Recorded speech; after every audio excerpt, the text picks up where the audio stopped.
Hello everyone, welcome to NEET PG series at Learno Hub. मैं हूं अद्रिज और मेरे साथ आप पढ़ रहे हो physics for NEET only at learnohub.com, जहां पे आपको मिलते हैं फिजिक्स, केमिस्ट्री, बायोलॉजी के सारे चैप्टर्स के सारे वीडियोस बिल्कुल फ्री।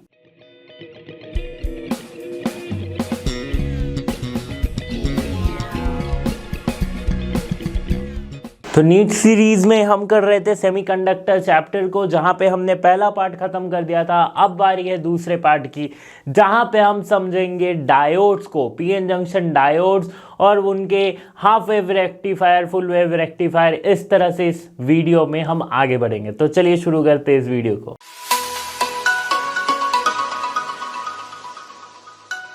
तो टॉपिक की हम शुरुआत करते हैं सेमीकंडक्टर डायोड से। तो पीएन जंक्शन जो है वो हमने पहले पार्ट में पढ़ रखा है कि किस तरह से पी टाइप और एन टाइप को जोड़ने से, एन टाइप को साथ में लाने से एक डिप्लीशन लेयर फॉर्म होता है और उस पूरे सिस्टम को हम पीएन जंक्शन डायोड कहते हैं। ओके, अब ये पीएन जंक्शन कहते हैं, सॉरी नॉट डायोड। अब डायोड क्या है? पीएन जंक्शन का एक एप्लीकेशन हम कह सकते हैं, राइट। पीएन जंक्शन डायोड और सेमीकंडक्टर डायोड एक तरह का डिवाइस है जो कि जिसमें दो टर्मिनल्स कंसीडर हम कर सकते हैं। एक है पी टर्मिनल, एक है एन टर्मिनल, ठीक है।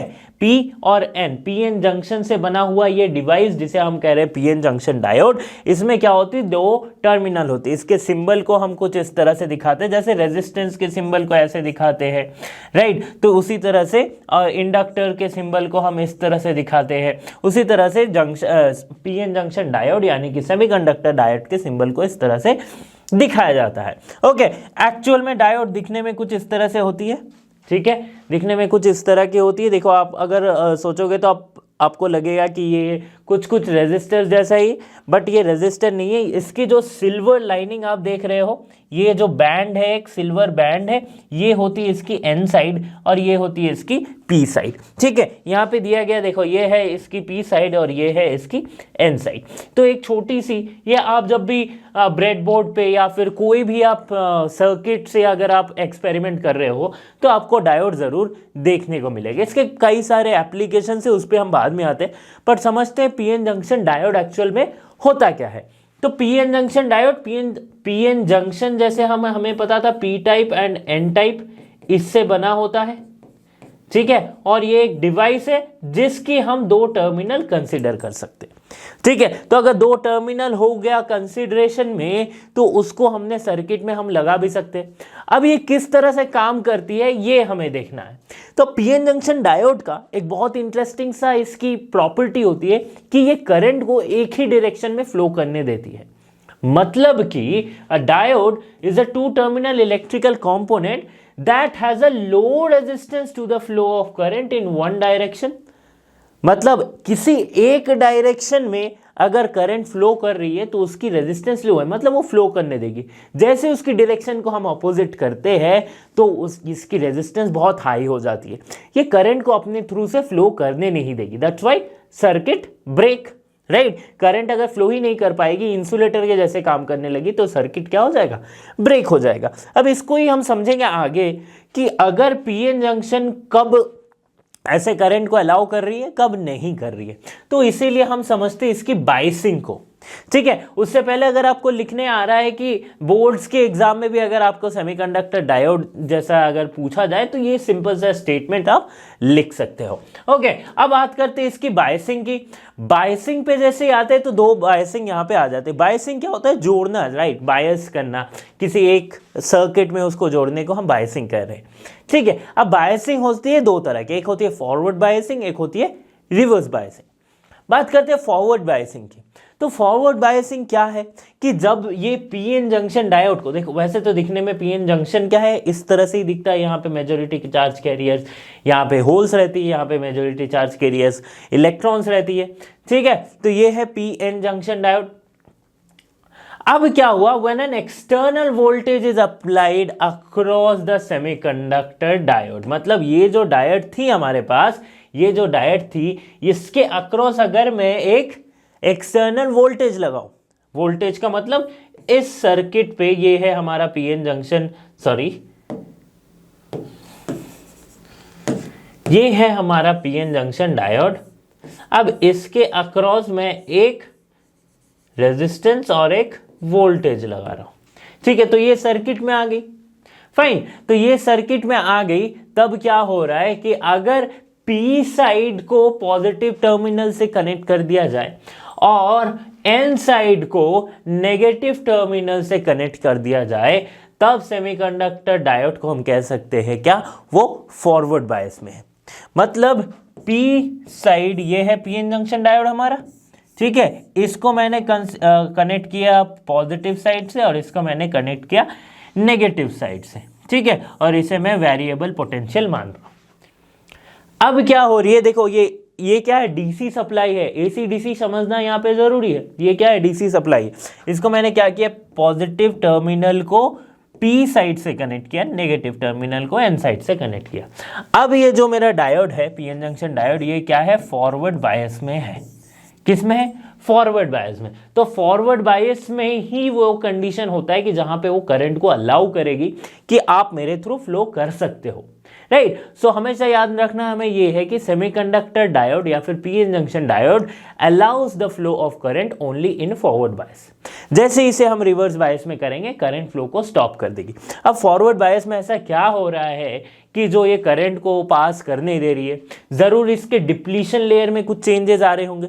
इसके कुछ पॉइंट बाय पॉइंट्स मैंने लिख रखे, ये आपको समझना पड़ेगा, ठीक है। तो देखो जनरली क्या हो रहा है, जैसे फॉरवर्ड बायस दिया गया तो एक पोटेंशियल मतलब एक्सटर्नल करंट इसमें फ्लो होने लगा, ठीक है। तो पॉजिटिव चार्जेस जो हम कह सकते हैं कि करंट का फ्लो अगर इधर से है, right, negative to positive direction current का फ्लो हो रहा है, तो इलेक्ट्रॉन्स का फ्लो इसके अपोजिट होता है, ठीक है। यही तो हमें पता है। तो सपोज करते हैं, और इसका मतलब ये भी हो सकता है कि होल्स की जो फ्लो है वो इस डायरेक्शन में हो रही हो, ठीक है। तो होल्स क्या करेगी, यहां के इलेक्ट्रॉन्स को रिपेल करेगी, अट्रैक्ट करेगी, सॉरी। और यहां पे क्या जाएगी, अगर इलेक्ट्रॉन ऑपोजिट डायरेक्शन में आ रहा है तो यहां पे जो होल्स है उनको अट्रैक्ट करेगी, ठीक है। बट इलेक्ट्रॉन्स इधर जाएगी और होल्स इधर आएगी, ठीक है। इलेक्ट्रॉन्स इधर जा रही है, होल्स इधर आ रही है, ठीक है। इतना समझ में आया। अब देखो आगे के पॉइंट्स हम देखते हैं कि holes in P reason is repelled by the positive terminals, ठीक है। पॉजिटिव टर्मिनल से क्या हो रही है, यहां से होल्स जा रही। देखो करंट का फ्लो जो होता है, करंट अगर इस डायरेक्शन में फ्लो हो रही है, देखो फिर से बता देता हूं, बहुत लोगों को कंफ्यूजन हो जाती है। करंट अगर इस डायरेक्शन में फ्लो हो रहा है तो हम कह सकते हैं कि ऑपोजिट डायरेक्शन में इलेक्ट्रॉन्स का फ्लो हो रहा है, और जिस डायरेक्शन में करंट फ्लो हो रहा है, होल्स का फ्लो उस डायरेक्शन में हो रहा है। मतलब अगर पॉजिटिव टर्मिनल है तो इस डायरेक्शन में क्या हो रही है, होल्स की फ्लो हो रही है। अब होल्स यहां के जितने ऑलरेडी प्रेजेंट होल्स है, ठीक है, पी साइड में ऑलरेडी प्रेजेंट होल्स है, और यहां से कुछ होल्स जो आई है ये क्या करेगी, एक दूसरे को रिपेल करेगी, ठीक है। तो पी साइड से होल्स जो है वो ड्रिफ्ट करेगी एन के तरफ, और सिमिलरली इधर होगा कि यहां पे इलेक्ट्रॉन्स जो है वो रिपेल करेगी पी के तरफ, ठीक है। तो इतनी सी बात यहां पे हो रही है। So some holes and free electron, देखो, and the battery and the free electrons are repelled by the negative terminal of the battery, ठीक है। समझ में आ रहा है, कोई इसमें डिफिकल्टी नहीं है, कोई रॉकेट साइंस नहीं है इसमें, हम इजीली समझ पा रहे हैं चीजों को। तो some holes and free electrons enter into the depletion region, obviously होगा क्योंकि यहां से रिपल्शन है, यहां से रिपल्शन है, तो वापस वो जाएगी कहां पे, वो आएगी कहां पे, डिप्लीशन रीजन में। अब इसी चक्कर में क्या हो जाता है, डिप्लीशन रीजन जो है वो छोटा होने लगता है।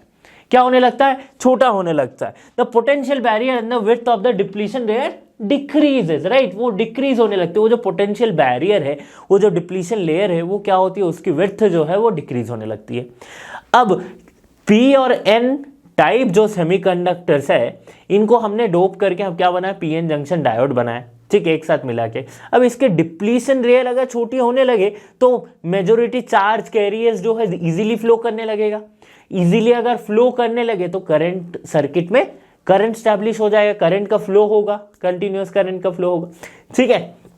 तो समझ में आ रहा है कि कैसे फॉरवर्ड बायस में करंट का फ्लो हो रहा है, ठीक है। So therefore a large number of majority charge carriers diffused across the junction, and once they cross the junction, the holes in the N region and electrons in the P region becomes the majority charge carriers। देखो ये समझना बहुत important है कि यहां से holes को repulsion मिला है, होल्स क्या है, डिप्लीशन लेयर के थ्रू पहुंच के एन साइड में पहुंच गए।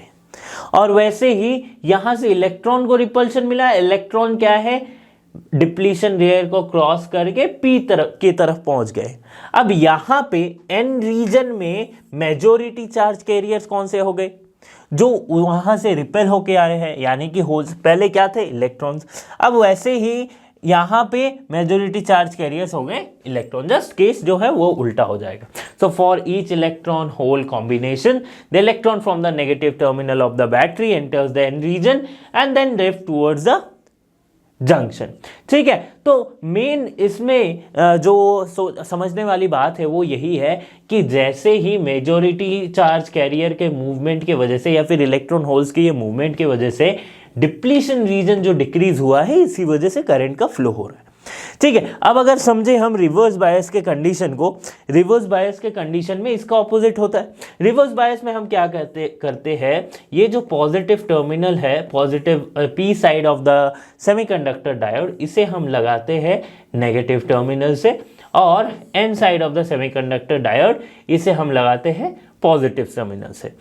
इसमें क्या हो रहा है, जस्ट इसका उल्टा केस हो। इसको हम क्या कह रहे हैं, रिवर्स बायसिंग कंडीशन कहते हैं। क्या कहते हैं, रिवर्स बायसिंग कंडीशन कहते हैं।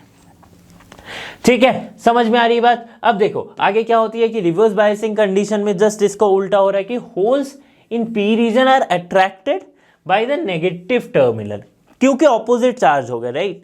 पॉजिटिव टर्मिनल से होल्स गए हैं और वो कनेक्टेड है किससे, एन साइड से। एन साइड में मेजॉरिटी चार्ज कैरियर कौन से है already present, those are the electrons. तो दोनों के बीच में क्या हो रहा है, अट्रैक्शन हो रहा है।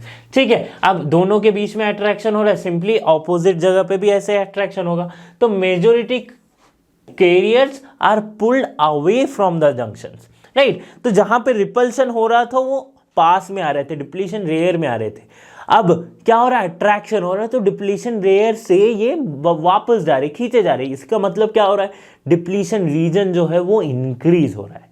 ठीक है, डिप्लीशन रीजन या फिर जो पोटेंशियल बैरियर है वो क्या हो रही है, इंक्रीज हो रही है। अब अगर इंक्रीज होगी तो ऑब्वियसली मेजॉरिटी चार्ज कैरियर्स का मूवमेंट कम हो जाएगा। ठीक है, मूवमेंट क्या हो जाएगा, कम हो जाएगा। अब मूवमेंट कम होने के वजह से करंट इन द सर्किट वो जो है वो फ्लो नहीं हो पाएगी। तो यही सिंपल सी बात थी कि therefore it becomes more difficult for the majority charge carriers across the junction, but the potential barriers helps the movement of minority charge carriers. As soon as the minority carriers are generated, they are swept away by the potential barriers. ठीक है, तो minority charge carriers जो है, जो कि कम amount में present है, उसकी वजह से उस डिप्लीशन लेयर में जो पोटेंशियल बैरियर है या फिर वहां पे जो माइनॉरिटी चार्ज कैरियर्स है पी और एन साइड में, उसके वजह से थोड़ा सा करंट फ्लो तो होगा। बट जैसे ही वो माइनॉरिटी चार्ज कैरियर्स खत्म हो जाएंगे, ये करंट फ्लो जो है वो स्टॉप हो जाएगा। तो इसका रिलेशन हम बहुत अच्छे से समझ सकते हैं इसके IV कैरेक्टरिस्टिक्स, मतलब करंट एंड वोल्टेज कैरेक्टरिस्टिक्स पे। ठीक है, तो आगे हम वही देखेंगे। और भी कुछ पॉइंट्स जैसे कि the resulting current is constant irrespective of the applied voltage, right. This is called reverse saturation current. ठीक है, तो रिवर्स बायस में चाहे कितनी भी आप वोल्टेज इंक्रीज करो, रिवर्स सैचुरेशन करंट कहते हैं जिसे, या फिर जो रिजल्टिंग करंट होती है, जो करंट होती है रिवर्स बायस में, जो थोड़ी सी मैंने बताया कि माइनॉरिटी चार्ज कैरियर्स के वजह से थोड़ी सी जो करंट होगी, वो उसके बाद जो उनका ब्रेकडाउन होगा, वो खत्म होने के बाद जो एक कांस्टेंट आपको सैचुरेशन करंट देखने को मिलेगा, उसे हम रिवर्स सैचुरेशन करंट देखते हैं। इसको हम अच्छे से समझेंगे जब इसकी कैरेक्टरिस्टिक्स को समझेंगे। Okay, the number of minority charge carriers is small, therefore the current is small and in order of 10 to the power -9 ampere in silicon diode और 10 to the power -6 ampere in germanium diode. तो कुछ कभी कभी ये छोटा छोटा question आपसे पूछ दिया जाएगा कि रिवर्स सैचुरेशन करंट या फिर जो करंट होती है वो माइनॉरिटी सिलिकॉन और जर्मेनियम में कितनी कितनी होती है। ओके, तो मोस्टली यहाँ पे थ्योरेटिकल चीज़ें ही हम पढ़ रहे हैं, बहुत ज़्यादा कैलकुलेशन यहाँ पे है नहीं। ध्यान में ये रखना है कि पॉजिटिव जब फॉरवर्ड बायस जब होगा तो करंट का फ्लो होगा, रिवर्स बायस जब होगा तो करंट का फ्लो नहीं होगा। अब बात करते हैं वी आई कैरेक्टरिस्टिक्स, यानी कि वी आई कैरेक्टरिस्टिक्स का ये मतलब होता है कि हम वोल्टेज और करंट के बीच में एक ग्राफ ड्रॉ करते हैं, both for the PN junction diode for forward and reverse bias. तो जब हम फॉरवर्ड बायस में पीएन जंक्शन को लगाते हैं तो हमें क्या देखने को मिलता है कि for a small instant of voltage, मतलब वोल्टेज जब उसकी नी वोल्टेज या फिर जिसे थ्रेशोल्ड भी हम कह सकते हैं, नी वोल्टेज नी ब्रेकडाउन का मतलब ये होता है कि कुछ हद तक वोल्टेज को आप इंक्रीज करोगे तो करंट आपको देखने को मिलेगा एकदम कांस्टेंट सा करंट देखने को मिलेगा, ऑलमोस्ट थोड़ा ही करंट देखने को मिलेगा। देखो यहाँ पे मिली एम्पियर में करंट दी गई है, यहाँ पे थोड़ा ही करंट आपको देखने को मिलेगा। बट एक ऐसी पॉइंट आएगी जहाँ पे डायोड का क्या है, वो नी ब्रेकडाउन होता है, उस पॉइंट को हम नी ब्रेकडाउन कहते हैं। जर्मेनियम के लिए वो है 0.3 वोल्ट एंड सिलिकॉन के लिए वो है 0.7 वोल्ट। इसके बाद अगर आप थोड़ी सी भी वोल्टेज इंक्रीज करोगे तो यहाँ पे एक सडन राइज हमें देखने को मिलेगा करंट में, राइट, सडन राइज हमें देखने को मिलेगा करंट में। और ये कब हो रहा है, फॉरवर्ड बायस में हो रहा है, और इस करंट को हम क्या कहते हैं, फॉरवर्ड करंट कहते हैं। ठीक है, समझ में आ रही है बात। अब देखो रिवर्स बायस में क्या होता है, जैसे कि मैंने बताया था कि एक कांस्टेंट हो रहा है because of minority charge carriers, कुछ अमाउंट ऑफ करंट्स आपको देखने को मिलेंगे, और ये क्या है, लीकेज करंट कहते हैं इसे। क्या करंट कहते हैं, लीकेज करंट कहते हैं। ओके, और 20 micro ampere current in case of silicon and 50 microampere current in case of germanium। ठीक है, और फिर वही इसकी रिवर्स ब्रेकडाउन वोल्टेज आती है। उसके बाद रिवर्स ब्रेकडाउन वोल्टेज मतलब जहां पे पीएन जंक्शन काम करना क्या होता है, वहां पे वो और फ्लो नहीं करेगा, तो ये एक सडन हमें डिक्रीज देखने को मिलती है, किसमें, रिवर्स करंट में, राइट, रिवर्स करंट में देखने को मिलती है, और इसे हम कहते हैं रिवर्स ब्रेकडाउन वोल्टेज। ठीक है, इस पॉइंट को हम कहते हैं रिवर्स ब्रेकडाउन वोल्टेज। ओके, तो कुछ इस तरह से आईवी कैरेक्टरिस्टिक्स को हम समझ सकते हैं। इससे जुड़े कुछ पॉइंट्स है, जैसे कि diode from the first quadrant in the figure, current in the forward bias is incredibly low if the input voltage applied to the is lower than the threshold voltage. जो जैसे कि मैं बता रहा था, ये आप इसे चाहे नी वोल्टेज बोलो चाहे थ्रेशोल्ड वोल्टेज बोलो, VTH, थ्रेशोल्ड वोल्टेज। ठीक है, now the threshold voltage is additionally refer to as a cut in voltage और कट ऑफ वोल्टेज हम कह सकते हैं इसे। Okay, forward bias input voltage surpasses the cut off voltage जो कि 0.3 होती है फॉर जर्मेनियम एंड 0.6 to 7 होती है फॉर सिलिकॉन डायोड। ठीक है, नाउ द करंट स्पेक्टेकुलरली इंक्रीजेस, जैसे कि वहां पे दिख रहा था कि आफ्टर थ्रेशोल्ड इंक्रीज करने के बाद फटाक से वो करंट जो है थोड़े से भी वोल्टेज के लिए करंट बहुत ही हाई भागेगी। ओके, ये कुछ छोटे छोटे पॉइंट्स हैं। रिवर्स बायस कैरेक्टरिस्टिक्स जो की है वो आपको फोर्थ क्वाड्रेंट में देखने को मिलता है। The current in the reverse bias is low till the breakdown is reach and therefore diode looks like an open circuit, क्योंकि रिवर्स करंट इंक्रीज हो रहा है। रिवर्स करंट इंक्रीज होने का हम ये भी मतलब समझ सकते हैं कि रिवर्स करंट का फ्लो नहीं हो रहा है।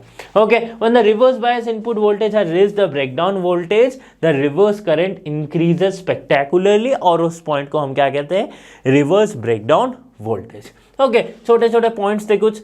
अब आते हैं इनके एप्लीकेशन पे। डायोड्स का एक एप्लीकेशन जैसे जो कि रहता है हाफ वेव रेक्टिफायर। अब नाम में ही ऐसा है कि वेव को रेक्टिफाई कर रहा है। भाई कैसे रेक्टिफाई कर रहा है, क्या हो रही है इसमें, और वेव को रेक्टिफाई कैसे क्यों करना चाहिए हमें। तो देखो, वेव्स यानी कि इलेक्ट्रोमैग्नेटिक वेव्स, एसी करंट के बारे में हम यहाँ पे थोड़ा सा बात करेंगे। ऑल्टरनेटिंग करंट, वैसे तो एसी करंट ये वर्ड बोलना ही थोड़ा सा गलत है, क्योंकि एसी का मतलब होता है ऑल्टरनेटिंग करंट। अगर मैं एसी करंट बोलूंगा मतलब ऑल्टरनेटिंग करंट राइट, तो ये थोड़ा गलत है, बट फिर भी मैं बोल रहा हूँ कि एसी सप्लाई। ठीक है, एसी सप्लाई की अगर बात करें तो आपको पता है कि एसी का ग्राफ हम किस तरह से बनाते हैं, ये कुछ इस तरह से हम बनाते हैं ऑल्टरनेटिंग करंट का ग्राफ। ठीक है, साइनोसॉइडल ग्राफ बनाते हैं। क्यों, क्योंकि इसमें पोलैरिटी जो है वो चेंज होती रहती है। ठीक है, पोलैरिटी जो है वो चेंज होती रहती है।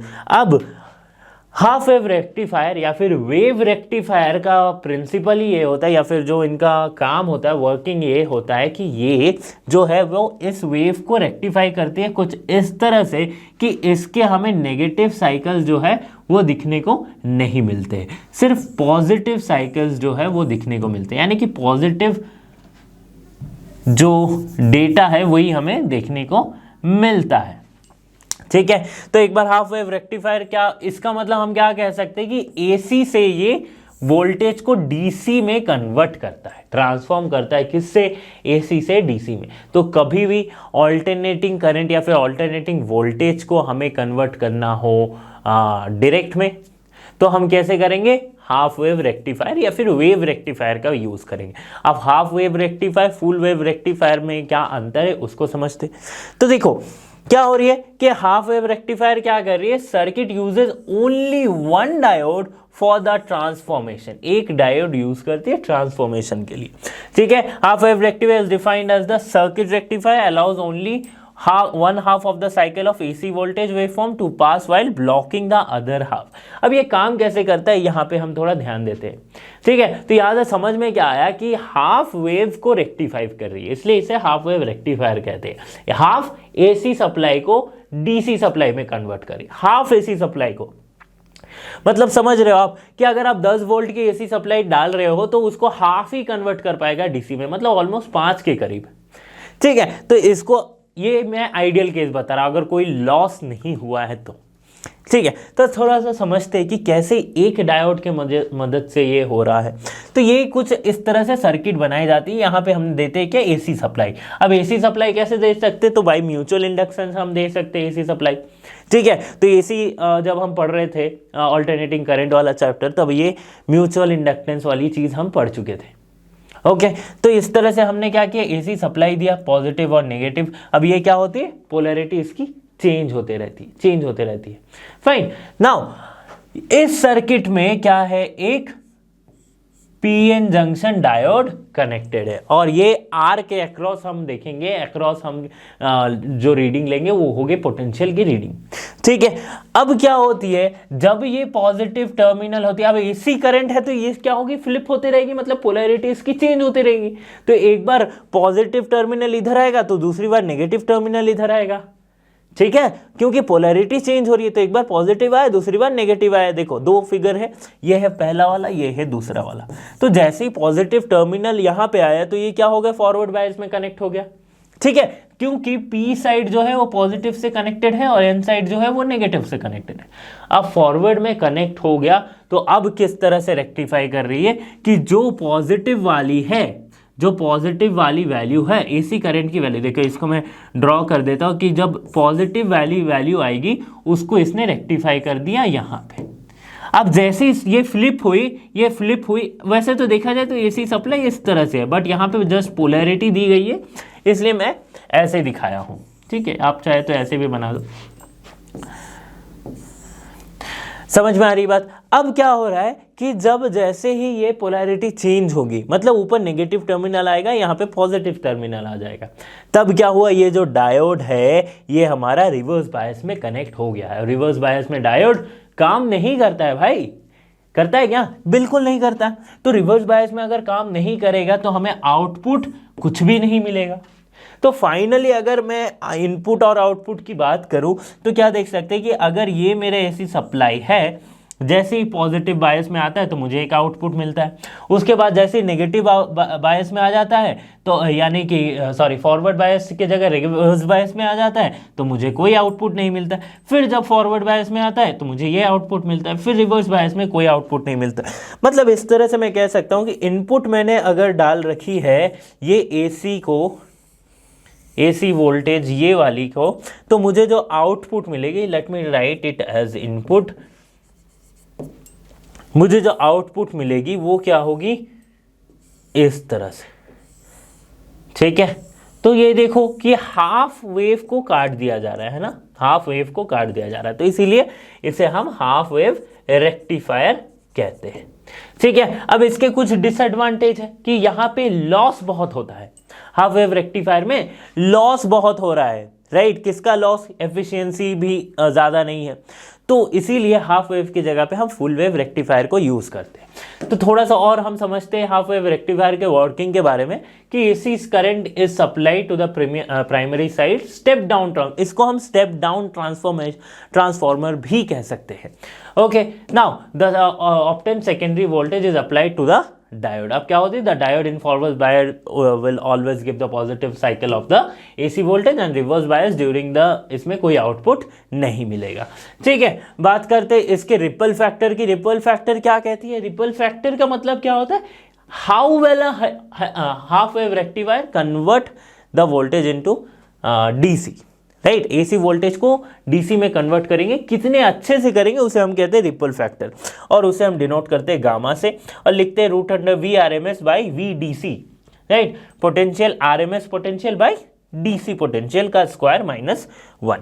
सो ripple factor of half wave rectifier कितनी होती है? 1.21 होती है। इसकी एफिशिएंसी की अगर मैं बात करूं कि हाफ वेव रेक्टिफायर के एफिशिएंसी को कैसे लिखेंगे, एफिशिएंसी किसी भी लाइक डिवाइस की हम कैसे लिख सकते हैं कि कितना पावर हमने दिया बाई कितना पावर हमें वापस मिलता है, तो यानी कि power DC by power AC. तो इसकी जो एफिशिएंसी होती है हाफ वेव रेक्टिफायर की एफिशिएंसी की, ये फॉर्मूला हम लिख सकते हैं, राइट। ये किसी भी चीज़ की एफिशिएंसी की फॉर्मूला यही होती है। समझ में आ रही है बात? नेक्स्ट हम आगे बढ़ते, चूंकि इसमें लॉस बहुत ज़्यादा है तो क्या किया जा रहा है, एक फुल वेव रेक्टिफायर कर दिया जाता है। तो वो हम स्टेप डाउन ट्रांसफॉर्मर बोल रहे हैं, इसे हम स्टेप अप ट्रांसफॉर्मर बोल सकते हैं। यहाँ पे क्या यूज़ हो रही है, यहाँ पे क्या यूज़ हो रही है, एक डायोड के जगह हम 2 डायोड को कनेक्ट कर रहे हैं। अब 2 डायोड का कनेक्ट कर रहे हैं, किस तरह से कनेक्ट कर रहे हैं, सीरीज में नहीं, पैरेलल में कनेक्ट किया जा रहा है 2 डायोड को। तो इससे क्या हो रही है कि जब भी सपोज ये देखो एसी सप्लाई है, पॉजिटिव नेगेटिव हुई है, ठीक है। अब पॉजिटिव नेगेटिव होने की वजह से क्या हुआ कि यहाँ पे सप्लाई आ रहा है, ठीक है, मतलब आउटपुट आ रही है।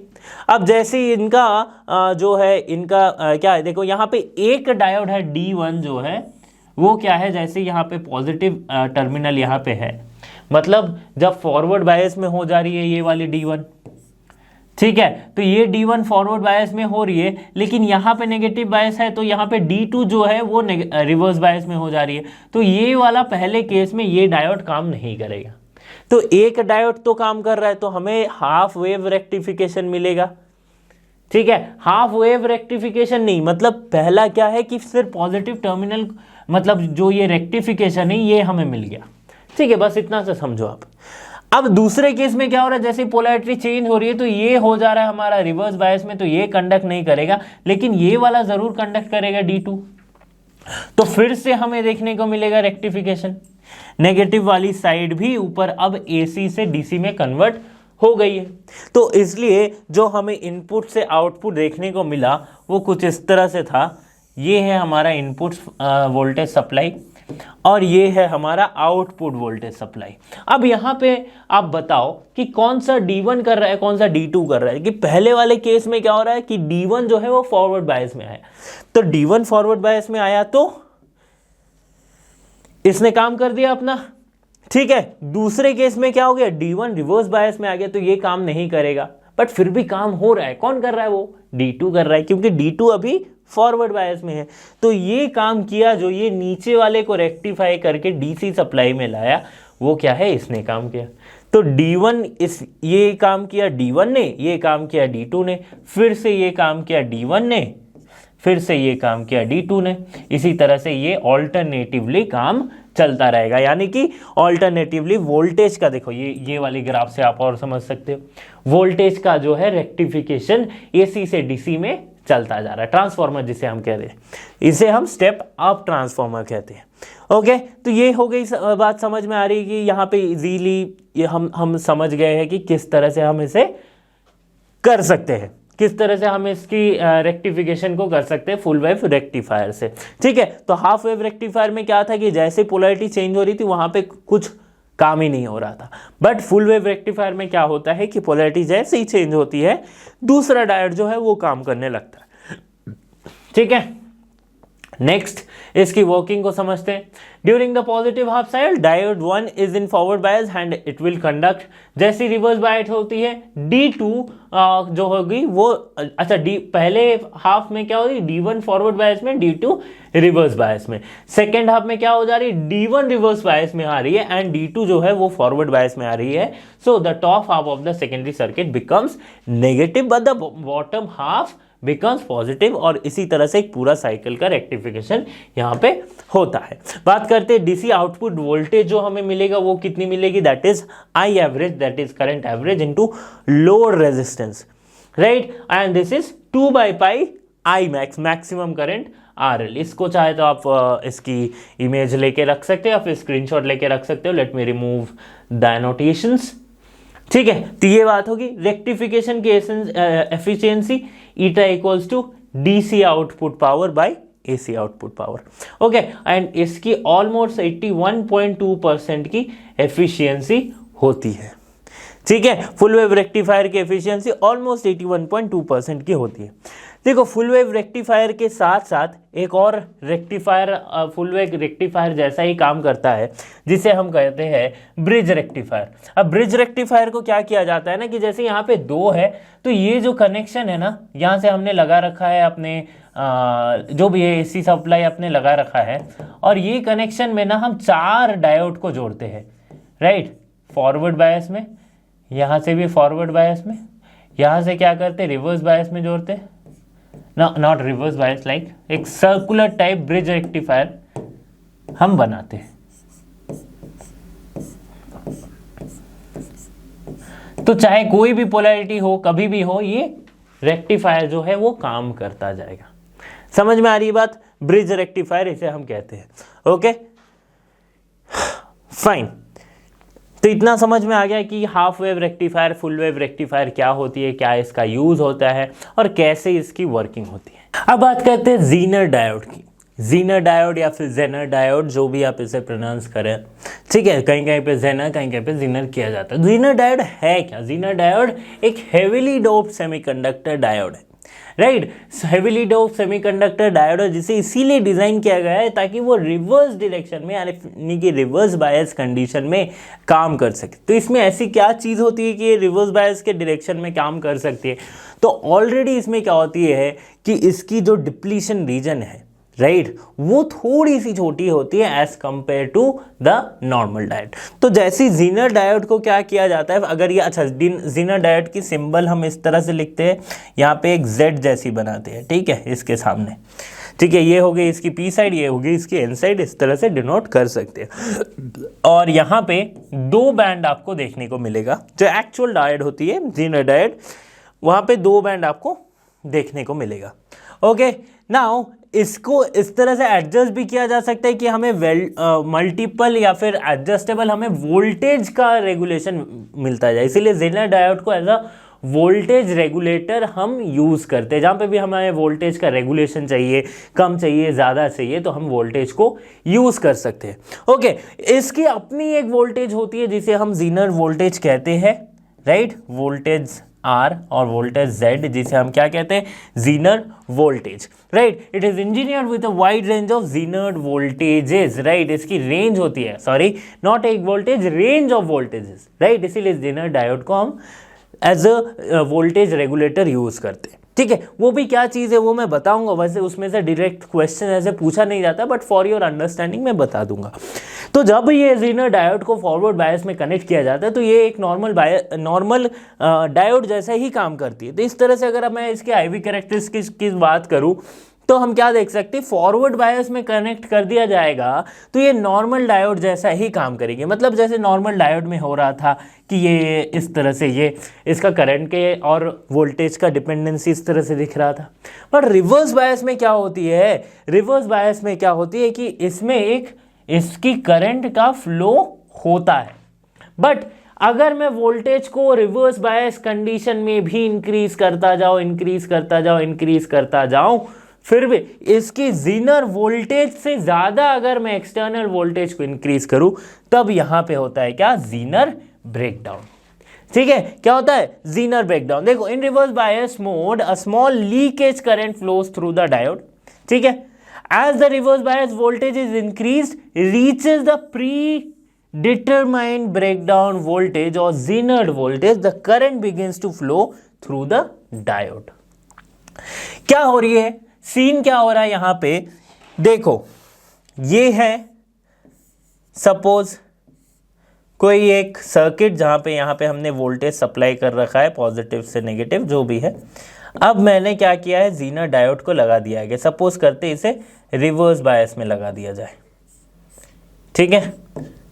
अब क्या हो रही है, यहां पे अगर आप 10 वोल्ट डाल रहे हो, 10 वोल्ट अगर आप डाल रहे हो, और 5 वोल्ट डालते हैं,